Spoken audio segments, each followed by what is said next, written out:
Aujourd'hui, nous allons parler de la souffrance dans la vie de l'enfant de Dieu. Et nous allons avoir comme support principal le livre des Hébreux, au chapitre 5, verset 8, dont il est dit « Il a appris l'obéissance par les choses qu'il a souffertes. » Qui? Jésus. Nous connaissons tous un frère, une sœur, un proche ou nous-mêmes qui passent par des moments de souffrance. Lequel d'entre nous ne s'est pas posé cette question? Pourquoi la souffrance? Pourquoi lui? Elle ou moi? Que dit la Bible à propos de la souffrance? Lisons ce qui est dit dans le livre de Job au chapitre 36, verset 21.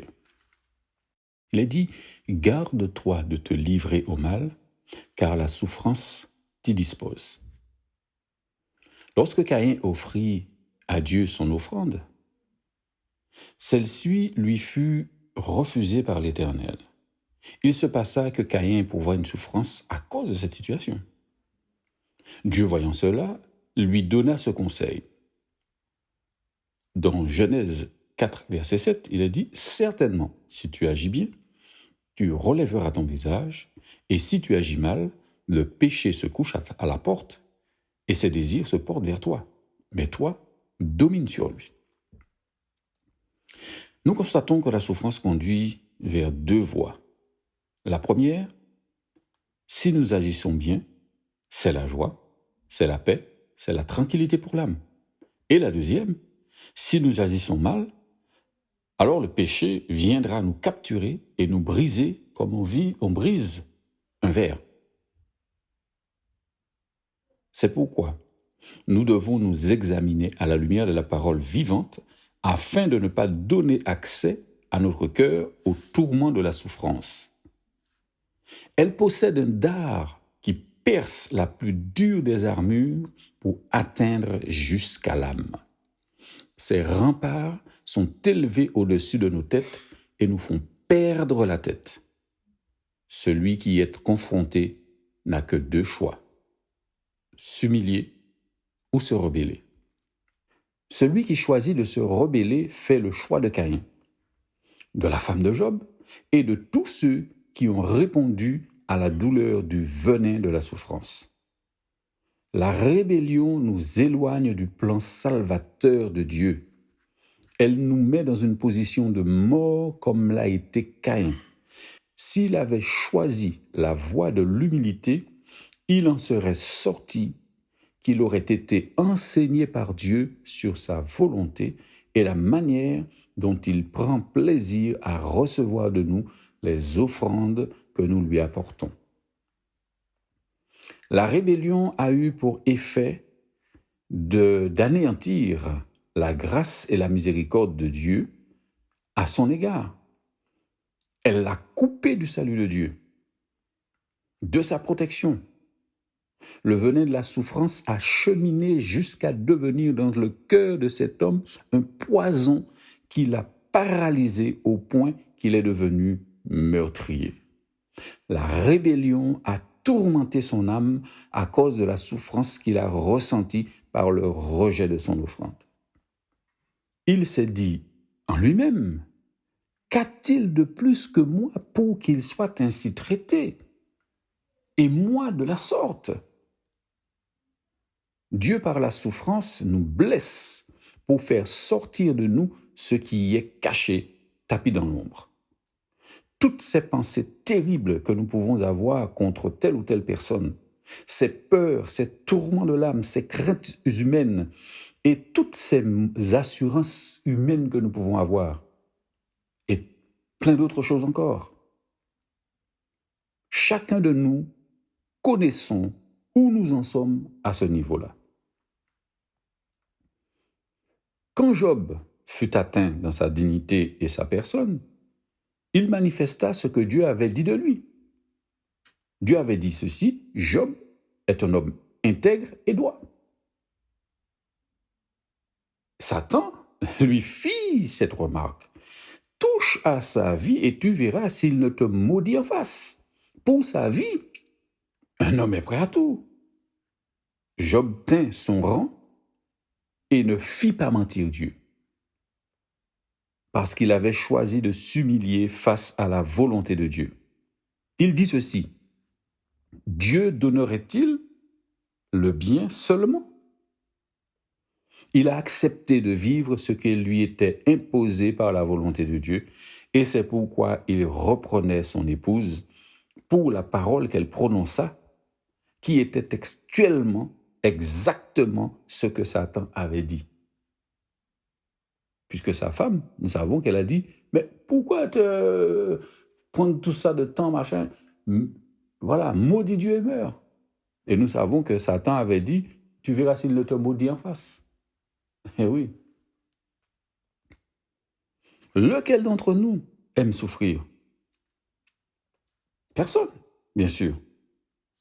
Mais il est dit aussi ceci. Nous lisons Actes 14, versets 21-22. C'est par beaucoup de tribulations qu'il nous faut entrer dans le royaume de Dieu. La notion de souffrance est entendue dans le mot tribulation. Le mot tribulation signifie affliction, tourment, adversité, épreuve. C'est une suite d'aventures plus ou moins désagréables. Et le synonyme direct de ce mot tribulation, c'est malheur. Et en deuxième position, c'est calamité. Et puis il y en a plein d'autres encore derrière qui sont tout aussi difficiles à accepter. En dépit de tout cela, je veux vous encourager à croire en l'amour de Dieu qui a donné son Fils. Jésus-Christ, notre Seigneur, a manifesté en lui toute la grâce de Dieu par tout ce qu'il a souffert pour que nous ayons le salut. Celui qui veut s'échapper de la souffrance subira pire que la souffrance elle-même, car il sera devenu impropre entre les mains du Seigneur et ne saurait être en mesure d'être utile aux œuvres préparées d'avance. La souffrance me prépare à l'adversité à laquelle je dois être confronté afin de démontrer au monde la puissance de Dieu. Si je me rebelle, je laisse alors la volonté de Dieu qui est de me transformer pour demeurer dans l'état d'homme errant, sans but et sans paix, comme l'a été Caïn à cause de sa défaite. Judas non plus n'a pas accepté la souffrance, car il avait une autre vision. Il a voulu amener les choses par sa propre force en refusant d'être humilié. Cela a causé sa perte. Car pour Caïn, le péché l'a enveloppé, il en est devenu l'esclave pour commettre, comme Caïn, un meurtre. Eh oui, comprenons-nous bien. Comme pour Caïn, le péché l'a enveloppé. Et il en est devenu l'esclave du péché, pour commettre, comme Caïn, un meurtre. Caïn a commis un meurtre en tuant son frère Abel. Judas aussi a commis un meurtre, puisque lui-même l'a avoué après. J'ai livré le sang innocent, il a commis un meurtre. Bien-aimés, quand nous analysons la vie des disciples, elle ne fut pas comme un long fleuve tranquille. Ils ont souffert des choses que nous ne pouvons même pas imaginer, des sévices en tout genre, des privations de toutes sortes, et cela dans un seul but, que l'Évangile se répande sur la terre des hommes. Je ne sais pas par quel chemin de souffrance vous passez, mais je veux que vous sachiez ceci. Ne vous lassez pas de tenir bon et de regarder à la croix, là où se trouve le réconfort et les réponses à toutes nos questions. Au verset 19-20 des Actes des Apôtres, au chapitre 14, nous voyons à quoi étaient exposés les frères. Paul venait d'être lapidé et traîné hors de la ville, où il fut laissé pour mort. Il nous est rapporté une scène extraordinaire. Les disciples l'ayant entouré, il se leva et il entra où? Dans la ville où il venait de subir une telle souffrance, au milieu des hommes qui lui avaient infligé une telle souffrance. Quand un frère, bien-aimé, ou une sœur passe par la souffrance, nous devons avoir cette même attitude qu'ont eu les disciples. entourer celui ou celle qui est dans cette situation par nos soins, nos prières, nos attentions affectives. Trop de chrétiens, trop de bien-aimés sont critiqués lorsqu'ils passent par la souffrance. On les accuse d'avoir péché ou d'être faibles ou peu fiables. On leur dit toutes sortes de choses invraisemblables. Tu as un esprit, tu n'as pas la foi, tu ne lis pas assez la Bible, tu ne fais pas ceci, tu ne fais pas cela. Comme l'ont fait les amis de Job à son époque. Notre devoir est d'entourer celui ou celle qui est atteint dans sa chair, dans son âme et qui souffre. La souffrance doit nous apprendre l'humilité afin de nous donner l'un à l'autre, à prendre même la place de l'autre. Le résultat de toutes ces actions conjuguées fut que le lendemain, Paul partit pour un autre lieu. Je ne suis pas certain, en analysant tout cela, la vie de Paul et tous ces hommes, que nous sachions faire aujourd'hui de telles choses. Non, je n'en suis pas certain. Et c'est là toute la pertinence du message de l'Évangile. Puissance de Dieu dans la vie d'hommes et de femmes ordinaires qui renverse tous les fondements établis par les hommes. Au verset 21, toujours du chapitre 14, il nous est rapporté que Paul et les disciples sont allés évangéliser la ville de Derbe. La souffrance a produit chez ces hommes un tel poids de gloire qu'ils ne se regardaient plus dans leurs dimensions humaines, sinon ils n'auraient pas pu ni su faire tout ce qu'ils ont fait. Ces hommes ont fait ce que Dieu avait demandé à Caïn. Ils ont pris le parti de ne pas se cabrer contre la souffrance, mais au contraire, de s'en servir comme moyen de s'échapper vers Dieu. Ils ont réussi à soumettre leur volonté à celle du Seigneur afin d'être utiles dans sa main. Sinon, l'évangile ne serait pas parvenu. Ah non, on n'a pas reçu l'évangile. Nous comprenons pourquoi beaucoup de ministères flanchent à cause de cette valeur absolue qu'est la souffrance. Sans elle, point de succès, point de force, point de victoire. La souffrance nous conduit à reconsidérer notre statut devant Dieu. Elle nous confronte avec notre moi. Elle nous fait connaître nos limites. Elle nous comprime et nous étire à la fois pour connaître qui nous sommes en Christ.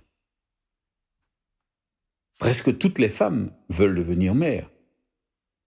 Mais je ne pense pas qu'elles soient toutes d'accord avec la souffrance, ni pour souffrir. Mais pour être mère, il n'y a pas d'autre chemin que celui de la souffrance. Même si la science a fait des progrès en la matière, elle doit quand même pousser pour que l'enfant sorte. De même, notre vie en Christ est un accouchement. Nous sommes contraints de passer par ce chemin de souffrance, sans quoi nous ne pouvons donner naissance à l'être spirituel qui doit être vu et connu pour la gloire de Dieu. Il y a dans la souffrance un bienfait pour l'homme, mais aussi pour l'humanité. Car celui qui est passé par un chemin de souffrance ne saurait regarder son semblable de la même manière que s'il n'avait connu le tourment que procure le dard de la souffrance. Hébreux 2, verset 18 dit ceci: « Ayant été tenté lui-même dans ce qu'il a souffert, il peut secourir ceux qui sont tentés. » Hébreux 4, verset 15 nous dit ceci: « Car nous n'avons pas un souverain sacrificateur qui ne puisse compatir à nos faiblesses. Au contraire, il a été tenté comme nous en toutes choses, sans commettre de péché. » Certains d'entre nous veulent passer ou sont passés ou passent par des voies détournées pour accoucher, en contournant la souffrance. Sauf qu'ils annulent toute la force qu'il y a dans ce moment si particulier que celui de naître. C'est une lutte des deux côtés la mort ou la vie. Ils viennent au monde en n'ayant pas connu les douleurs, et leur convalescence dure bien plus longtemps à cause de cette insensibilité qu'ils ont eue. Refuser la souffrance aujourd'hui l'augmente d'autant plus puisqu'il faut y repasser demain, sachant que l'on a pris de l'âge. Faisons le pari de la vie en ayant confiance en celui qui a tout accompli par la volonté du Père. Acceptons volontiers la souffrance à laquelle nous pouvons être exposés et cela sera pour nous un poids incommensurable de gloire et de victoire en Jésus-Christ. Que l'Éternel vous fortifie, que l'Éternel vous encourage, que votre force ne décroisse point, mais au contraire croisse jour après jour, malgré les souffrances et les tribulations. Que Dieu nous garde. Amen.